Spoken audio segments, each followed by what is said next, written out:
Rabbitohs Radio Podcast, the number one source for everything South Sydney Rabbitohs. Welcome to another edition of Rabbitohs Radio. My name is Grant Chappell. I'm joined by my loyal co-host and friend, Darren Brownie Brown, and Big Les from the Big Les Rugby League podcast, mate. How are you, boys? Good. Yeah, not too bad, chaps. Boys, how are we all? Yeah, good. Ready to go. That's the way. It's a Monday morning. We're coming off a bloody good win up there on the Gold Coast, and we'll rip into that as soon as we can start here. But we had some good feedback. Obviously, launched our YouTube channel last Friday. I'm doing episodes on our YouTube channel, so look out for that, please. Like and subscribe, comment at the bottom. It helps our algorithms, and make sure, more importantly, that you share it along. But come up all right, Big Les? Yeah, gone all right. We did really well. Yeah, it was a good start. Like the Rabbitohs on the weekend. Yep. We had some good feedback there from Josh Kemp, the leader of the Burrow there. Unofficial leader of the Burrow. I didn't want to get him in trouble there again. But, yeah, he said he really liked the addition of Big Les, and the three of us worked together. And obviously all the stuff that pops up on the screen, that doesn't just happen overnight. But Les has put it up there for us, and I reckon it looks pretty bloody good. Yeah, Kane Freeman from the Gold Coast said he enjoyed it as well. And Cashy, it's important to get Cashy's approval. Cashy enjoyed it. Long-time listener, long-time watcher. Yeah, first-time caller, Cashy, yeah. He was outstanding there. But, boys, we'll get into the crux of this whole thing. South Sydney Rabbitohs, 46 points to 12, 86% completion rate, which we spoke about that on that show the other day, and 8 line breaks to 4. It was a fair performance by our boys. Yeah, it certainly was, chaps. And like you just mentioned, on the back of a high completion rate, which we needed, we completed high against Parramatta. We completed high against the Gold Coast. And it's no coincidence that we come out with a win in both of them games when we complete high. We've always said when we complete high, we'll come up, winners against any side. I think Cody as well, playing on the right-hand side, like obviously playing left for most of his career, moving over there. It looks like he's played there for the past few months. He was outstanding. Yeah, well, that first try, wasn't it? Yeah, it was a ripper from Cody. Set it all up there, double pumped it, got it over there to big gags. And, yeah, it was a good performance by Cody. I think he's been in good form sneakily. His fitness is just starting to get up. He started on the back foot with a couple of calf injuries leading into the season, had one a few weeks ago, and you'll only see the best of him. But, boys, what about the Ramos bricklaying hardest working player this week? It wasn't a very hard decision to make. Latrell Mitchell scored a try, 3 try assists, now pretty much leading that for fullbacks in the NRL per game. 5 offloads, a couple of try savers there, boys, and his energy was outstanding. Oh, he was certainly, excuse me, he was certainly in a mood, wasn't he, chaps? Come out firing, and once again we said that on the game preview that if he gets off to a good start, South Sydney are going to be in for a good day, and geez, he got off to a fly, didn't he? Really straightened up the attack too, which is a really underrated part of that game as well. Like just you see a lot of halfbacks these days, particularly the young ones. They sort of run sideways on an angle, and it sort of makes you run out of space on that edge. And then especially when, the game plan we talked about at the last episode, Brownie, just spread out to your edges. I think Latrell Mitchell in those spread sets, just running back on that inside angle for most of those times as well. It just really straightened things up. It gave those outside backs a lot of room to do their work. So I thought he was good. And playing on the right side too. We talked about a lot, but the left side for South Sydney is the stronger side. Well, I think they pretty much contradicted that on the weekend. Richie Kenner had a field day. Yeah, that try to Richie Kenner, that's what I'm thinking about when you're talking about squaring up, and the way he double pump, shape, push back to the left, got Kelly interested and was able to put a nice little one on a platter there for Richie Kenner. $2.75 anytime. If you listen to that last episode, you could have cashed in there. There was a couple of good tips coming their way, but yeah, an outstanding performance by Latrell, and he'll also get, look, he scooped the pool this week. He's also going to get the Adam Sampson Finance Tackle of the Week, where the try saver on Lofi Khan-Pereira, where we had young Campbell down the short side, sucked in a couple of defenders, put Lofi Khan away, and he just come up with a copybook tackle. What I liked about that was he got up, sprinted back into the line, and followed the play from right to left on his side of the field. And that's the effort on effort plays we're asking for Latrell Mitchell, and he delivered. And that's the main criticism of South Sydney when we were, in that sort of tough period a few weeks ago, was our defence. Our defence probably wasn't the best in those past few weeks, but to be defending that well, having guys like Jaden Campbell, Keanu Keeney, just trying to break the line. They've had a lot of line breaks, by halftime as well. Jaden Campbell, you look at his stats, run for 127 metres, had 6 tackle busts, heavily involved, yet we kept them to a very low score by the end of the game. So I think that we did very well with our defence. In saying that, we had a lot of missed tackles, but we scrambled. Hmm. And we worked for each other. When you're missing tackles, it's okay to miss tackles, but the next bloke's got to make that tackle. You know what I mean? And if you go have a look at all the stats, a lot of the players had quite high missed tackles, but we scrambled and got the next tackle. Well, just like Origin, there was a hell of a lot of missed tackles That's the other right. night, but you can't say people weren't having a go there.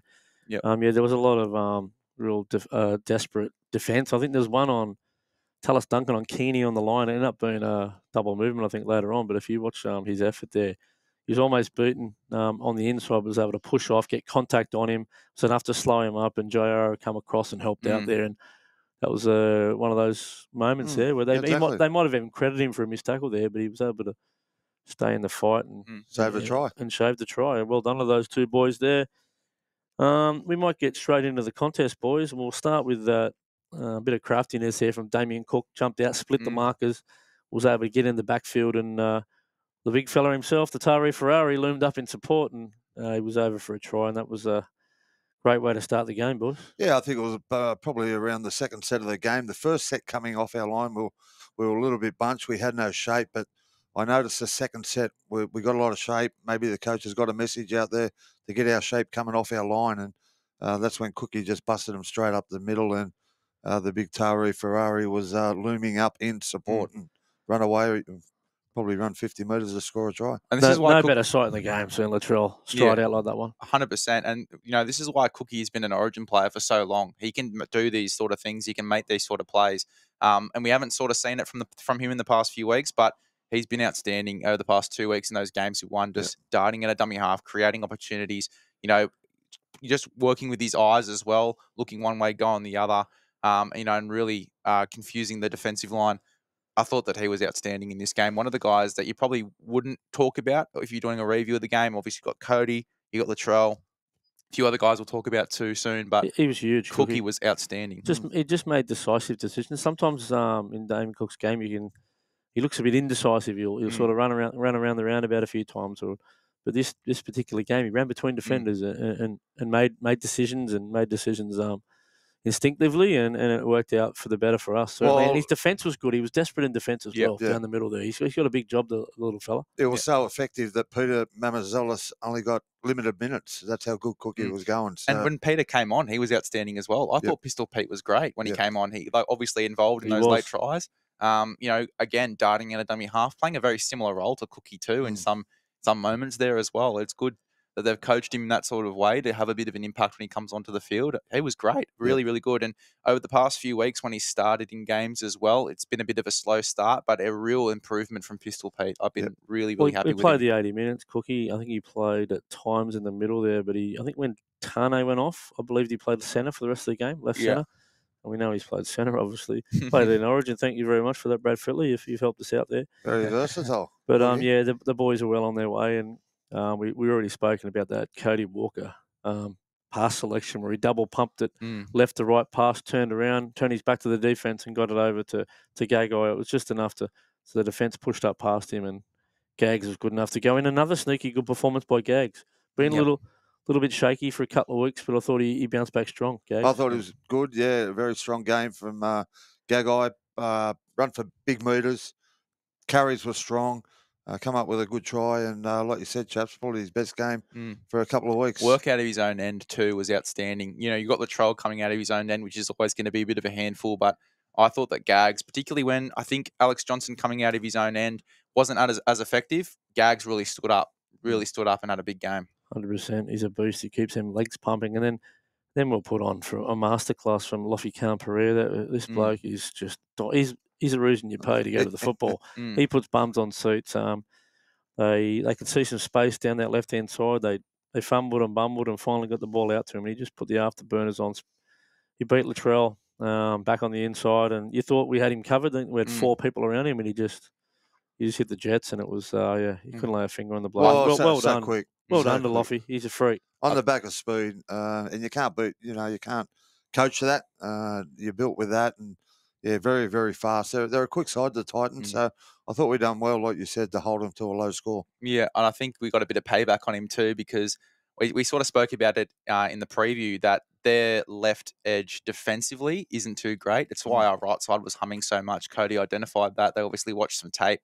And yeah, they really, really did well on that right-hand side of South Sydney against the left edge of the Titans. Then they had some bit of momentum there, the Titans, but we were able to wrestle right back there, and that was that the double pump try there by Latrell into the arms of Richie Kenner, and that was a great little passage of play from us. And then we're able to put some kick pressure on, which I thought was a big difference between the start of the year, is contesting catches when we got the ball, and also going up to have a crack at it when we don't have it. Our kick defusal was pretty strong, and Richie Kenner had his hands all over that, getting up and taking a mark there in the second half. Well, it's just one word, effort. It's just the effort areas, the Wanting little things. yeah.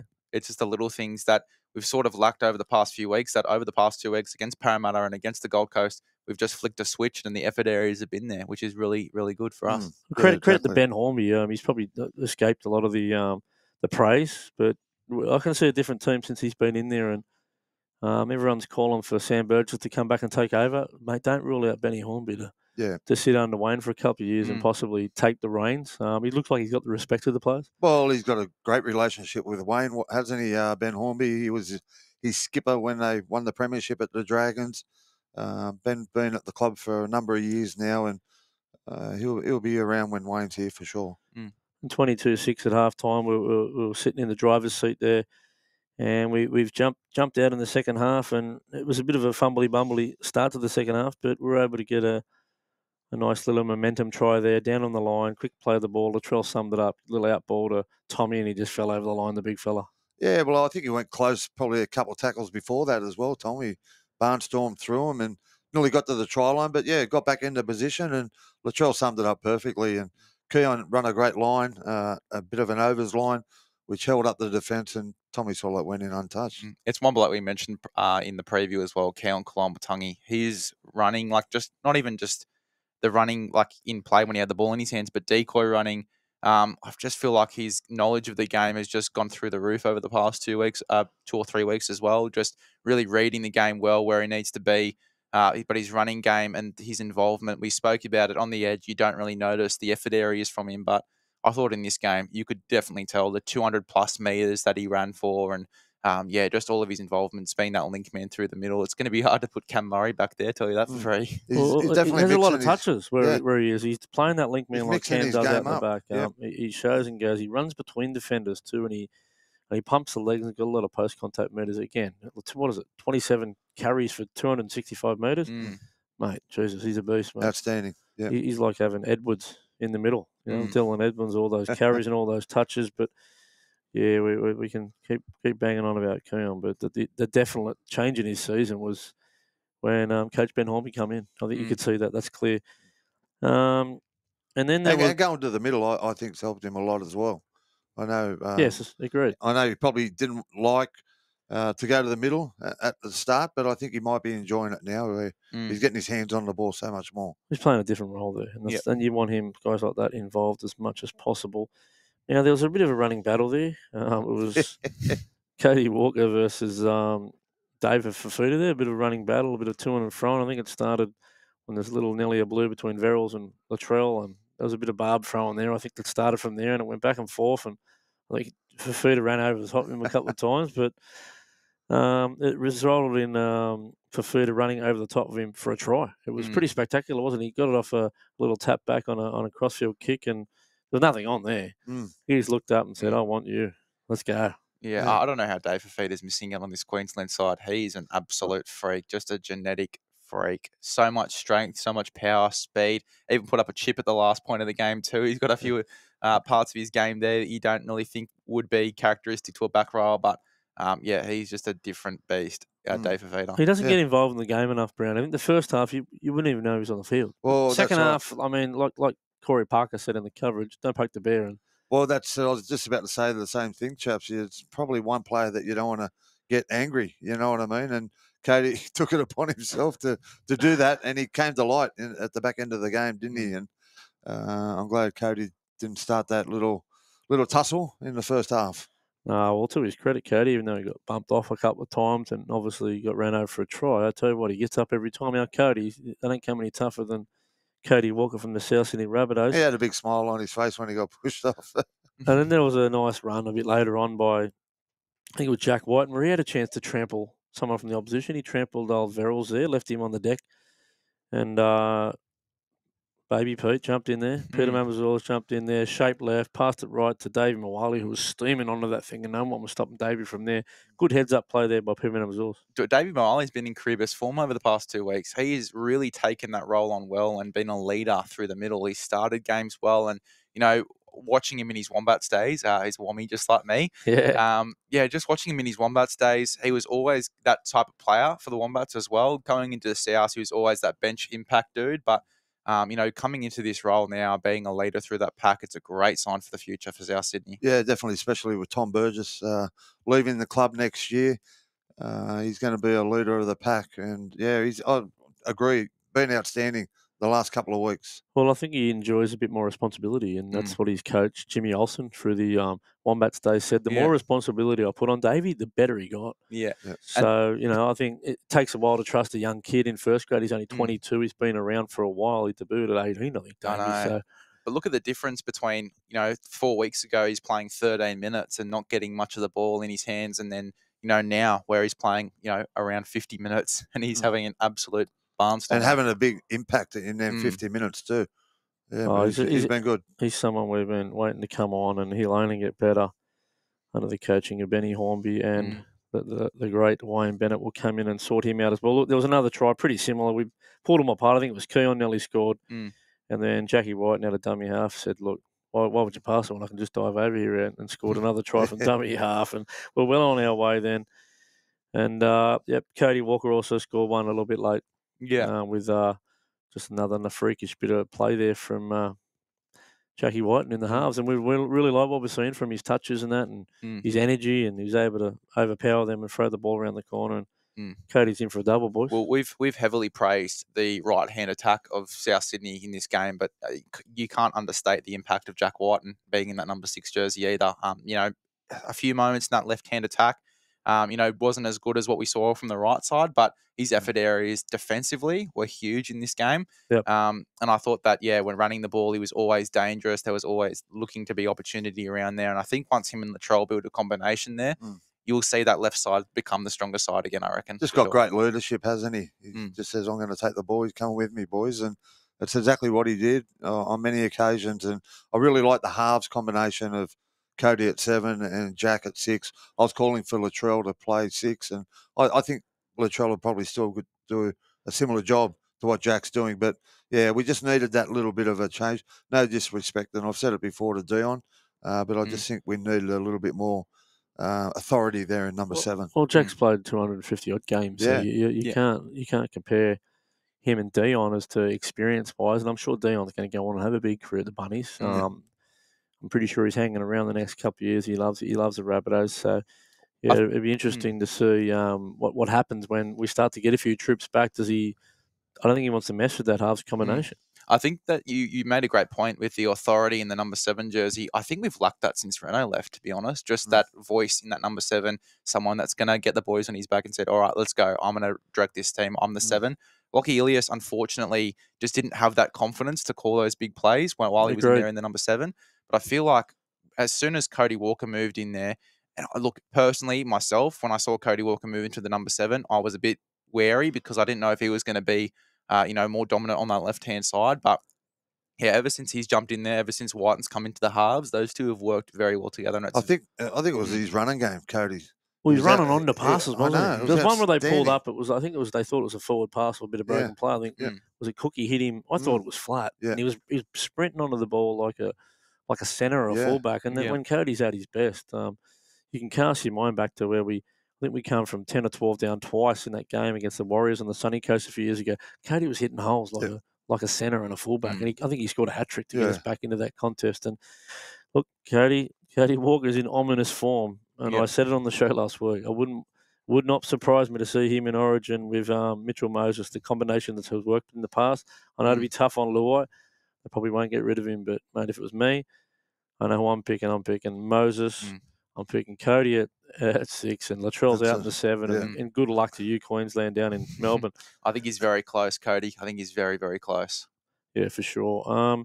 Look, there was only one little blemish there from all reports. Liverhavili, he sustained an injury. I'm not too sure what it was in the coverage. I think they thought it could have been Achilles, which is a pretty significant injury. You don't come back from those in a fortnight. Yeah. Let's hope it's not a season-ending injury because, geez, we've had some awful luck when it comes to injuries. Yeah, and look, it's such a versatile player as well. Like before Pistol Pete came into the rotation, he was helping out at 9 and started a few games this year at 9 as well. It's so devastating for him. He's been really pushing for first grade for a while. He's had a great crack at South Sydney. At the Warriors, didn't have much luck getting into that first grade side, but coming to South Sydney, he's been outstanding and he's really been that Mr. Fix-It type of guy. I'd be so spewing to see him out. His defense as well is a really underrated part of his game. And I think that, not having him out there on the field in some games in the past, it has hurt us a little bit. I really love Havili, and I think that it'd be he gives us a boost, doesn't he? When he comes on, he definitely lifts the team with his barnstorming charges onto the ball and, like you said, his defence. And it was great to see Cody Walker. We just mentioned Cody, how good he was on the field, but great mateship. He helped the trainer get him off the field as quick as he could. He seen he was in so much pain. It was great to see Cody, give a hand to the trainer to get him off. Yeah, a bit of sportsmanship there. Look, we were lucky to have the whole back row played 80 minutes. They were on the field the whole time. That's pretty rare in the game. Yeah. Cheeks never stopped all night. He's not the biggest guy, but he'll give you everything he's got. Keon, we spoke about him, but his 150th game, Jai Arrow, another outstanding performance. That's what you get from him. 120 metres, 20-odd tackles, just desperation the whole time. Jai, you just need him out there. He's just one of the great teammates that we've got at South Sydney. Definitely plays with his heart on his sleeve, and just a real workhorse, like you just said, chaps. Outstanding for his 150th, and it was good to get the win up there in front of his family and friends as well, because he's a Gold Coast boy. Big turnout for him. Yeah, massive turnout for him. Obviously, Cody Nicarima, old South boy, getting up there as well to watch the game. But yeah, look, I mean, we talked about the defensive effort from South Sydney. He was absolutely phenomenal in defence, made some huge plays, and then in attack as well, just wore his heart on his sleeve, as you said, and just put 110% in every time he ran the ball. That's just what you get from Jairo week in, week out. You just get effort on effort try savers. He puts his head where I wouldn't put my feet. That's what Jai's like. And chaps, you just mentioned our back three back rowers all playing 80 minutes, and that's what you want from your back three, you know what I mean? You want them to be able to play long minutes, and it's exactly what they did. Keon in the middle, and our two edge players were really strong. Yeah, overall it was just a great win by South Sydney Rabbitohs, and obviously it leads into Friday night this week where we play the might of the Brisbane Broncos, team we probably struggled with the last couple of outings. They've had the wood on us, but there's no reason why the form we're in at the moment, if the forward pack can continue to dominate that middle of the field, win the collisions with and without the ball, that we could come over the top of this mob. And especially with Reece Walsh looking to be out as well for this game, obviously with his head knock, mandatory 11-day stand out. He'll be out of this one. That is going to be a huge one for us, especially with what he can provide in attack. I think that with our defensive effort that we've shown, the scramble, Tristan Saylor not having the best few weeks, or the past week being in there. Obviously, they lost to the Sharkies. They're not going to have too much confidence coming into this one as well. South Sydney, 2 wins. They are going to have the confidence going into this game. Super excited, and I think that we could definitely get this one done. They certainly lose a lot of their attacking weapons when Reece Walsh doesn't play. They're a different side, the Broncos, when he doesn't play. Oh, definitely. Now, there could be a debut next Friday night with Liverhavili sustaining that injury. Look, we haven't got any injury diagnosis. We'll have maybe one tomorrow for you or the day after. But kid Liam LeBlanc come down from East Brisbane, I think it is. He's been in the system here for nearly 2 years. He's a tough little rooster there. He plays middle, plays a lot of lock, but he's been playing starting front row for our reserve grade team. He's been through all the grades: ball, flag, reserve grade. Is it his opportunity, Brady? Well, I think so, chaps. A lot will depend on his injury and how long he's going to be out for. But we're recording here on Monday morning, just before the New South Wales Cup is scheduled to kick off. I think all eyes will be on Liam LeBlanc when he plays today. He's starting in the middle, playing front row. So, yeah, great opportunity for him to put his hand up and say, hey, Benny Hornby, I'm ready. Pick me. I'm very excited to see how he goes as well. I'll definitely be keeping a close eye on him. I think that he's a great player. He's been playing well for the past few weeks in the lower grades. I think that it'll definitely be his opportunity to stand up today. Well, schedule-wise, is it too quick of a turnaround? We're playing Monday and Friday night. You don't like to play on a 5-day turnaround. These guys are going to be playing on a 4-day turnaround. It's we'll just see. Look, if he doesn't take the field, you'd almost what other choice? It almost puts him in the side if he doesn't play this week. Well, I think Ben Hornby, you'll want to get him some minutes under his belt. And look, if they know that Liver's going to be out, they probably won't play him too long. They'll probably just give him maybe a first 20-minute spell, and then get him off, and maybe he won't return for the rest of the game. But they'll probably want him to get some minutes. Well, I think the team that ran out in the weekend, he'd like that to run out come Friday night, but the force change probably is the only one I can see. Do you see any other changes? Look, I mean, I probably wouldn't bring Murray back too early. I mean, going up against a Brisbane pack like that, I just think that it's going to be too much of a mission for him to come straight back from what is a pretty severe injury and then go up against a really red-hot pack who has a bunch of Origin stars in there. I think Jensen from their pack as well, Corey Jensen, he's in line for a Queensland debut as well. So you got a full pack of Origin potential debutants. I just really wouldn't want to risk it. No, look, chaps, we've been down to training last week for a couple of days, and he's ticking all the boxes. He's doing a lot of running. So, yeah, look, I don't think they'll rush him back. It's like a couple of players we've got on the injury list. Campbell Graham's another one, Ty Munro.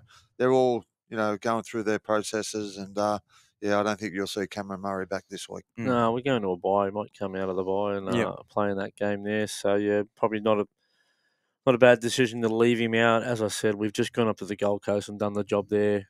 Without him, I'm sure we can go into Friday night with a bit of confidence, especially with the big players have been stepping up. Your Waitons, your Cody Walkers, your Cookies and Latrell Mitchell. They're in probably in the best form they've been all season, and they're hitting form together, which is very important, to bring all the other guys along with them. Keon's just in career best form. We spoke about Davey. It just... look, I'm pretty confident about Friday night. I really think we're going to give them a good shake, and I'm undefeated at the P&O members post-match function. It's a proud record, so if you do get out there, jump up and you can have full-strength beer right at the end of the game there, and once the full siren's gone, we'll have a few of the players up. Might have Shaq up this week or whoever they want to throw up, but, it should be interesting. Yep.